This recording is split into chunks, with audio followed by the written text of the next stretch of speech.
Hello friends, Deepa की अतरंगी बातों की दुनिया में आप सबका एक बार फिर से स्वागत है। दोस्तों, हम में से हर कोई खुश रहना चाहता है और सफलताएं भी पाना चाहता है।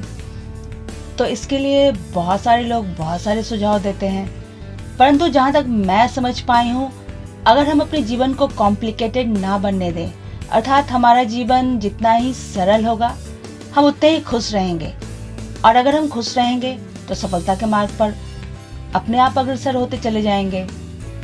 तो दोस्तों, मेरा यह मानना है कि हमें खुश रहने के लिए खुद को और अपने इर्द गिर्द होने वाली घटनाओं को समझना जरूरी है। इसलिए मैं जो कुछ भी समझ पाती हूँ उसे अपनी कहानियों, वीडियोस और अपने फिल्मों के माध्यम से आप सबके सामने प्रस्तुत करती रहती हूँ। इससे मैं खुद को तो एम्पावर्ड कर ही पाती हूँ और हो सकता है मेरे अनुभवों से दूसरे लोग भी लाभान्वित हो सकें। तो इस चर्चा को आगे बढ़ाते हुए आज मैं 2 कहानियां सुनाऊंगी आपको। यह दोस्तों, ये कहानियां अवश्य हमारी सोच को परिवर्तित करके रख देंगी। तो चलिए शुरू करते हैं। एक युवक अपने जीवन में संघर्षों के दौर से गुजर रहा था। वह मेहनत तो बहुत करता था, परंतु उसे सफलताएं मिलती ही नहीं थी। तो अपने समस्या के समाधान के लिए वह स्वामी विवेकानंद जी के पास गया। उस वक्त स्वामी जी एक कुत्ते को टहला रहे थे। तो युवक की समस्या को सुनकर स्वामी जी मुस्कुराए और उन्होंने कहा कि फिलहाल तो तुम मेरे कुत्ते को पास के पार्क से टहला कर ले आओ।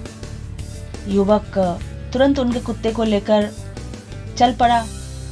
वह युवक थोड़ी देर के बाद कुत्ते को टहलाकर वापस जब स्वामी जी के पास लौटा तो कुत्ता काफी हाँफ रहा था। तो स्वामी जी ने मुस्कुराकर पूछा कि तुम दोनों ही बराबर दूरी की यात्रा करके आए हो, परंतु कुत्ता इतना हाँफ रहा है और तुम शांत हो, ऐसा क्यों भला? तो युवक ने मुस्कुराते हुए कहा कि यह कुत्ता रास्ते में आने वाले हर कुत्ते का पीछा करने लग रहा था और रास्ते में जो भी फेरी वाला आता था उसे देखकर यह भौंकने लगता था, इसलिए यह इतना हाँफ रहा है। तो स्वामी जी ने मुस्कुराते हुए कहा कि मुझे लगता है तुम्हें तुम्हारे सवालों के जवाब मिल गए होंगे। जी हाँ दोस्तों, हम में से बहुत सारे लोग उस छोटे कुत्ते के समान होते हैं जो अपने जीवन में होने वाली हर छोटी बड़ी घटनाओं से प्रभावित हो जाते हैं, अपने जीवन में आने वाले हर व्यक्ति से प्रभावित हो जाते हैं और उसे फॉलो करने लगते हैं। इससे हम न सिर्फ अपना समय बल्कि अपनी ऊर्जा भी नष्ट करते हैं और इससे हमें कुछ प्राप्त नहीं होता, बल्कि सिर्फ और सिर्फ अपने जीवन में हम संघर्षों की मात्रा में बढ़ोतरी ही करते हैं। दोस्तों, दूसरी कहानी है एक व्यापारी की। उसे व्यापार के सिलसिले में अक्सर रेगिस्तान से होकर गुजरना पड़ता था। तो एक बार वह दूसरे शहर में सामान बेचकर रेगिस्तान से होकर वापस अपने घर की ओर लौट रहा था। तो रास्ते में उसे बड़ी प्यास लगी। उसका पानी भी खत्म हो चुका था। तो उसने आसमान की ओर सर उठाकर भगवान से कहा कि हे भगवान, आपने ये कैसी जगह बना दी है?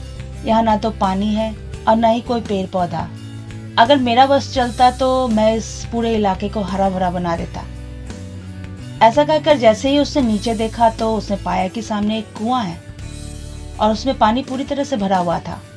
तो उसे लगा कि भगवान उसकी बात सुन रहे हैं। तो उसने फिर से आसमान की ओर सर उठाकर कहा कि कुआं तो दे दिया आपने, अब इससे मैं पानी निकालूंगा कैसे? तभी उसने देखा कि कुएं के पास एक बाल्टी और रस्सी रखी है। अब उस व्यापारी को थोड़ा डर लगने लगा था। उसे लगा कि भगवान उसकी हर बात सुन रहे हैं। अब तो पानी भी मिल गया और रस्सी और बाल्टी भी मिल गई। अब उसे इस इलाके को हरा भरा बनाना पड़ जाएगा। फिर उसने आसमान की ओर सर उठाकर कहा कि आपने कुआं तो दे दिया, रस्सी और बाल्टी भी दे दी, अब इसके पानी को उठाकर मैं आसपास के इलाके में ले कैसे जाऊंगा? तभी उसने देखा कि सामने एक ऊंट खड़ा है।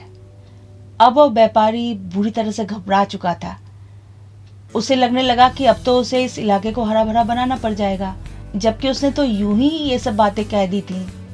तब उस व्यापारी ने सोचा कि इससे तो बेहतर होता कि मैं अपनी प्यास बर्दाश्त कर लेता और दौड़ता हुआ अपने घर की ओर चला जाता। यह सोचकर वह दौड़ता हुआ अपने घर की ओर चला गया। दोस्तों, हम में से बहुत सारे लोग उस व्यापारी की तरह भी होते हैं जो बस जिंदगी में दूसरों की शिकायतें करते रहते हैं, जो अक्सर ये बोलते रहते हैं कि ऐसा होता तो हम ऐसा कर लेते, ये मिला होता तो हम वो कर लेते, वगैरह वगैरह। बस हमेशा दूसरों की शिकायतें ही करते रहते हैं। दोस्तों, मेरे ख्याल से दूसरों की शिकायतें करने से बेहतर है कि हमारे पास जो कुछ भी है, जितना भी है, क्यों ना हम उसी से अपनी नई शुरुआत कर लें। मैंने तो अपनी शुरुआत कर दी है, आप कब कर रहे हैं? दोस्तों, ऐसे ही कुछ अन्य तरंगी बातों के साथ मैं फिर से हाजिर होंगी। तब तक के लिए बाय बाय।